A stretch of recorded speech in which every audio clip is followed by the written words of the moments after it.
Jefferson County Sheriff's Office opening a death investigation after the body of a man who's been missing since February 12th was found in the Arkansas River. You're watching THV 11 News at 10. I'm Sarah Horbacewicz. Andrew Hutchinson's body was found today and transported to the Arkansas State Crime Lab for possible information about his cause of death. His family says he was last seen in Jonesboro last month. The Sheriff's Office is asking anyone who has information about Hutchinson at any point since he was last seen to reach out. And tonight, Jonesboro police is investigating a shooting that left 3 people dead and 5 others hurt. Officers were called to a party just before 5 a.m. this morning. Police report finding several people who had been shot. 1 person went to the hospital in an ambulance and 4 others were taken to the emergency room in personal vehicles. Police say the suspect is dead. So are a man and women who knew the suspect. Police have not released any other information, and anyone with information is asked to call them.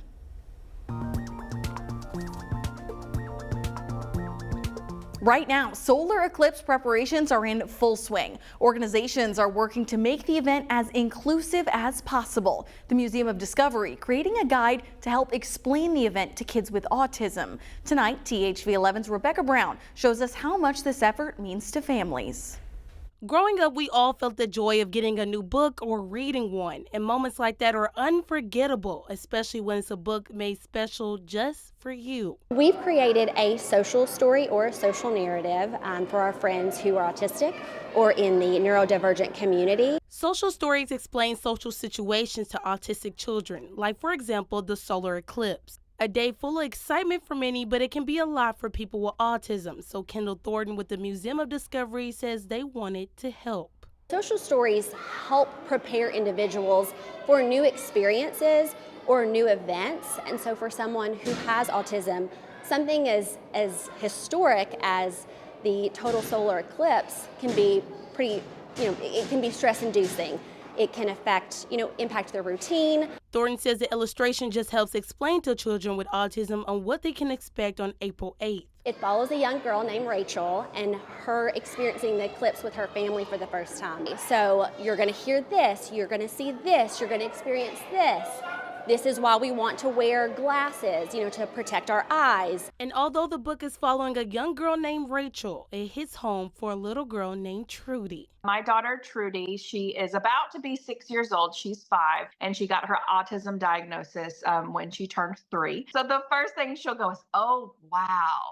When she's excited about something, oh, wow, or yes, I can. That's what she likes to do when she's about to do something new. Summer Brindley is the mother of Trudy Brindley, and she says social stories have changed her daughter's life. They made it easier for her to explain big events like the solar eclipse, along with many other milestones in her life. You don't get a book on how to be a special needs parent, but I was just so excited about the in-depth detail the Museum of Discovery did with the social story, and we love social stories like this. She has thrived on therapies and resources like this to get her where she is today. In Little Rock, Rebecca Brown, THV 11 News. And the million-dollar question, what's the weather going to look like when that eclipse is making its way through Arkansas? Simone Thomas joining us now. Simone, I know it's too early to know for sure, but what can you tell us? Yeah, Sarah, like you said, it's a little bit too early considering the eclipse is 4 weeks from tomorrow. But if we look back over past weather conditions on past April 8th, the kind of climate statistics give us a view of what we might see. Now, the bad news is it's almost a 50-50 split on whether or not we'll have clouds or clear skies. Here's a look at those percentages. As you see, overcast skies on April 8th seems to be the most trending factor. But when you consider clear skies through few clouds to partly cloudy skies, that's about a 49% chance that skies will be clear on April 8th. Now, of course, again, too far out to tell what April 8th is going to look like, but we know what this Monday is going to look like, and there will be some clouds, even some points in the afternoon, going to be more clouds than sun. Overall temperatures looking to get to the upper 60s, and as we look across the week ahead, we are going to see a warming trend ahead of some late week warm rain chances, so stay with us. I have details on those rain chances and what you need to know in that 7-day outlook. Tied up with 2 hits at the buzzer. Arkansas State eliminates App State. This time next week, we will know everyone who will be a part of the NCAA tournament, but some teams, including the Arkansas State Red Wolves, can clinch a spot before then. The Red Wolves season staying alive because of that buzzer-beating shot you just saw. So Sierra Clark is with us. Sierra, what a moment for Arkansas State. Yeah, that was huge for the Red Wolves. So they were playing in the Sun Belt Conference tournament, and what a crazy game that was. Tonight in Pensacola, that's where that was in Florida, and Arkansas State's Freddie Hicks, a Searcy, Arkansas native, pulled off a clutch buzzer-beating shot to put A-State up 67-65 in an absolute thriller. The Red Wolves finished 13th in conference play last year, but they have a new head coach this year in Brian Hodgson. He was an assistant at Alabama, and it's been a complete turnaround for A-State. As for what's next, they will play in the conference championship, and they'll play the winner of the James Madison and Texas State game in that final. And those finals will be on Monday at 6 p.m. on ESPN2. All right, all very exciting stuff. I know a lot of people were disappointed at the Razorback season so far, so this is something we can hope for, right? Yeah, and the Little Rock Trojans, they fell in their championship last night, but they had an awesome season as well. So some Arkansas teams possibly playing in the postseason. It's super exciting. All right, well, thank you so much, Sierra. We will have all of those highlights from Sierra a little later on in sports. Today over at the Capitol, two groups rallying for and against a ballot measure that could put abortion rights in Arkansas to a vote this fall. Arkansas for Limited Government and other groups are behind the proposal, working to get signatures to put abortion access on the ballot. They were met by the group Arkansas Right to Life and their Decline to Sign campaign, those pushing against the proposal. The ballot measure needs over 90,000 signatures by July for the vote to be possible. And this week, Arkansas Governor Sarah Huckabee Sanders was in Seoul, South Korea, meeting with the mayor of Hanam City, which is a sister city to Little Rock. She signed a memorandum of understanding to help strengthen the relationship between the two cities. The governor also toured the headquarters to Kiswire, a steel wire company, and this is the only Korean company with a facility in Arkansas. Meanwhile, in Washington, the politics of the Israel-Hamas war are now taking center stage as presidential election campaigns build.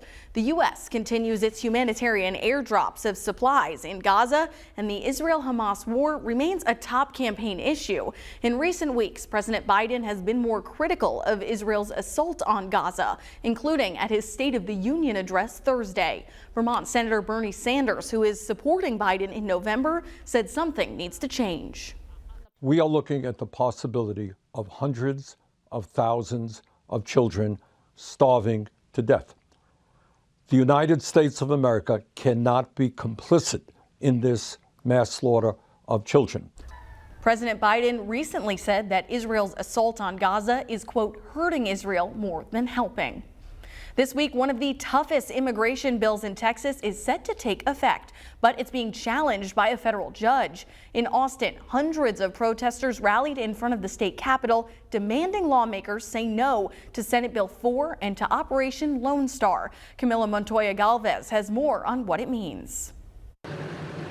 This section of the U.S. border, fortified by layers of shipping containers, fences, and razor wire, is one of the areas where Texas troopers are arresting migrants instead of transferring them to federal agents. Texas troopers have arrested more than 10,000 migrants on criminal trespassing charges as part of Operation Lone Star, the state's multi-billion-dollar border security effort.